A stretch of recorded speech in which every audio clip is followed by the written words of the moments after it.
Everyone, welcome to my class. और आज GST lecture का सेकंड क्लास है।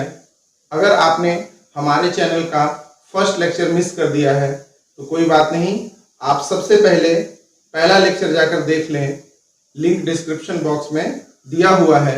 उसके बाद आए हम लोग आगे का समझते हैं। अब इस क्लास में हम लोग जीएसटी के पहले के टैक्सेशन रेजीम को समझेंगे, जिसमें डिफरेंट स्टेजेस पे डिफरेंट टैक्सेस लगाए जाते थे। जबकि आज कंडीशन क्या है कि बिजनेस ट्रांजैक्शन के हर स्टेज पर एक ही टैक्स लगता है और वो टैक्स है जीएसटी। तो आइए जानते हैं।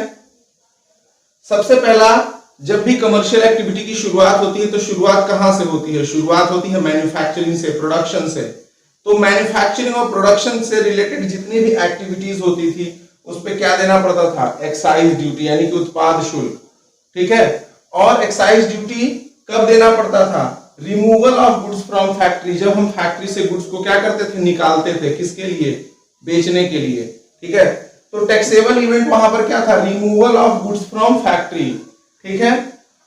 दूसरा स्टेज था, दूसरा कस्टम ड्यूटी है। अगर गुड्स का हम इंपोर्ट एक्सपोर्ट करते हैं तो पहले अगर हम गुड्स को इंपोर्ट करते थे या एक्सपोर्ट करते थे तो हमको क्या देना पड़ता था? Custom duty. वैसे तो एक्सपोर्ट पर टैक्सेस लगाए नहीं जाते थे, क्योंकि गवर्नमेंट ऑफ इंडिया एक्सपोर्ट को प्रमोट कर रही थी। और आज भी एक्सपोर्ट को प्रमोट करने के लिए कई तरह की छूटें दी जाती है टैक्सेस में, चाहे वो डायरेक्ट टैक्स हो चाहे वो इनडायरेक्ट टैक्स हो। तो बेसिकली अगर देखा जाए तो कस्टम ड्यूटी लगाया किस पे जाता था? कस्टम ड्यूटी लगाया जाता था इंपोर्ट्स पे।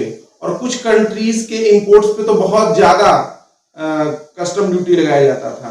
और कस्टम ड्यूटी पहले बहुत ही ज्यादा था जब तक लिबरलाइजेशन, प्राइवेटाइजेशन, ग्लोबलाइजेशन यानी 1991 की जो न्यू इंडस्ट्रियल पॉलिसी आई, उसके बाद जो है कस्टम ड्यूटी के रेट्स में बहुत कमी कर दी गई। लेकिन उसके पहले बहुत ज्यादा कस्टम ड्यूटी लगाया जाता था। तो कस्टम ड्यूटी जो लगाया जाता था बेसिकली इंपोर्ट्स पे लगाया जाता था, और कुछ स्पेसिफिक केसेस में एक्सपोर्ट ऑफ गुड्स पे भी लगा दिया जाता था। ठीक है। उसके बाद है central sales tax. Central sales tax कब लगाया जाता था? सेंट्रल सेल्स टैक्स लगाया जाता था जब कोई भी पर्सन इंटर स्टेट सेल करता था। एक स्टेट से दूसरे स्टेट में अगर गुड्स कोई बेचता था व्यापारी, तो उसको क्या देना पड़ता था? Central sales tax. और ये लगाने का काम, इंपोज करने का काम सेंट्रल गवर्नमेंट का था, लेकिन इसको रिकवर कौन करता था? रिकवर करती थी स्टेट गवर्नमेंट। यानी लगाता था सेंट्रल गवर्नमेंट और उसको कलेक्ट करता था स्टेट गवर्नमेंट। तो inter state sales of goods पे क्या लगाया जाता था? Central sales tax. तो जो इंपोर्टिंग स्टेट होता था, जिस स्टेट का व्यापारी गुड्स को खरीदता था, उस स्टेट का ये इनकम होता था। ठीक है। उस स्टेट की गवर्नमेंट का ये इनकम माना जाता था। उसके बाद है स्टेट वैट, यानी एक स्टेट का व्यापारी जब अपने ही स्टेट में किसी दूसरे व्यापारी को गुड्स बेचता था तो क्या देना पड़ता था? Value added tax. तो एक स्टेट में ही ट्रेड जब हो रहा था तो उस पे लगने वाला टैक्स क्या था? State VAT. और उत्तर प्रदेश की अगर हम जहां तक बात करें तो यूपी ट्रेड टैक्स चलता था, जिसको कि हम जनरली हम किस नाम से जानते थे? वैट के नाम से, वैल्यू एडेड टैक्स। वैसे देखा जाए तो सीएसटी भी, ये भी एक वैल्यू एडेड टैक्स है, लेकिन फर्क क्या है कि ये इंटर स्टेट ट्रेड पे लगता था और ये इंट्रा स्टेट यानी विद इन द स्टेट जो ट्रेड होता था उस पे लगता था। उसके बाद जो भी एक्टिविटीज सर्विस की डेफिनेशन में आती थी उस पे सर्विस टैक्स लगाया जाता था। तो यहां पर अगर आप देख सकते हैं तो एक्साइज के केस में removal of goods from factory जो है वो टैक्सेबल इवेंट है। कस्टम के केस में इंपोर्ट एंड एक्सपोर्ट जो है वो टैक्सेबल इवेंट है। सेंट्रल सेल्स टैक्स के केस में इंटर स्टेट ट्रेड जो है वो टैक्सेबल इवेंट है। और स्टेट वैट के केस में इंट्रा स्टेट ट्रेड यानी trade with in the state जो है वो टैक्सेबल इवेंट है। और सर्विस टैक्स के केस में प्रोविजन ऑफ सर्विस, जब कोई सर्विस का प्रोविजन किया जाए, प्रावधान किया जाता था, तो वो टैक्सेबल इवेंट माना जाता था। ठीक है। तो आप देख सकते हैं कि इनडायरेक्ट टैक्स में इतने सारे टैक्सेबल इवेंट थे। अब बात करते हैं टैक्सेबल इवेंट होता क्या है। टैक्सेबल इवेंट वो घटना है, टैक्सेबल इवेंट वो इवेंट है जिसके घटित होने पर इनडायरेक्ट टैक्स की लायबिलिटी अराइज होती है। यानी कि अगर वो घटना नहीं घटित होगी तो इनडायरेक्ट टैक्स की लायबिलिटी अराइज नहीं होगी। जैसे यहाँ पे अगर गुड्स को फैक्ट्री से निकालेंगे, नहीं फैक्ट्री में ही पड़ा रहेगा, तो इनडायरेक्ट टैक्स की लायबिलिटी अराइज नहीं होगी। यहाँ पर अगर इंपोर्ट एक्सपोर्ट नहीं करेंगे तो कस्टम अराइज नहीं होगा, इंटर स्टेट सेल नहीं करेंगे तो सीएसटी नहीं लगेगा, इंट्रा स्टेट सेल नहीं करेंगे तो वैट नहीं लगेगा। तो कहने का मतलब है कि ये वो एक्टिविटी है जिसको कि हम क्या कह सकते हैं, टैक्सेबल इवेंट कह सकते हैं, ठीक है। और यहाँ पर provision of service taxable event था। तो ये आप देख सकते हैं कि इनडायरेक्ट टैक्स में हर स्टेज में अलग अलग तरह का टैक्सेबल इवेंट मौजूद है।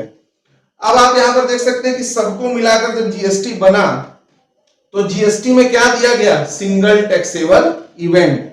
सिंगल टैक्सेबल इवेंट मतलब अब यहां रिमूवल से कोई मतलब नहीं है, इंपोर्ट एक्सपोर्ट से, इंटर स्टेट इंट्रा स्टेट या प्रोविजन ऑफ सर्विस से कोई मतलब नहीं है। सबका जो भी टैक्सेबल इवेंट है अब सिर्फ एक ही टैक्सेबल इवेंट है, और वो क्या है, supply of goods and services.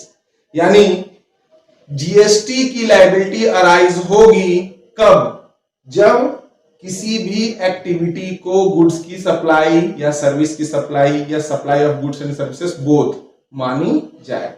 अगर सप्लाई की डेफिनेशन में वो एक्टिविटी नहीं आएगा तो जीएसटी लगाया नहीं जाएगा, ठीक है। तो जीएसटी में जो टैक्सेबल इवेंट है वो सिंगल टैक्सेबल इवेंट है, और ये जो है पुराना स्ट्रक्चर हमारा टैक्स का।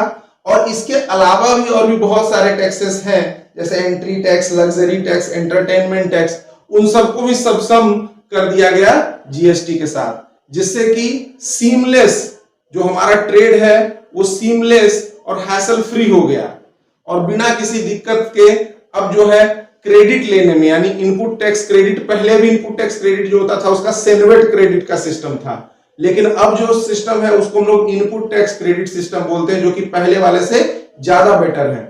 और जीएसटी को इंट्रोड्यूस करने का पर्पस था कैस्केडिंग इफेक्ट ऑफ टैक्सेशन को कम करना। कैस्केडिंग यानी दोहरा करारोपण का भार, डबल डबल टैक्सेशन हो जाता था, उसको रिड्यूस करने के लिए। तो जब आप आगे समझेंगे तो इस बात को मैं एक्सप्लेन करूंगा प्रैक्टिकल एग्जांपल की हेल्प से कि किस तरह से कैस्केडिंग इफेक्ट को कम करने में जीएसटी सहायक रहा है।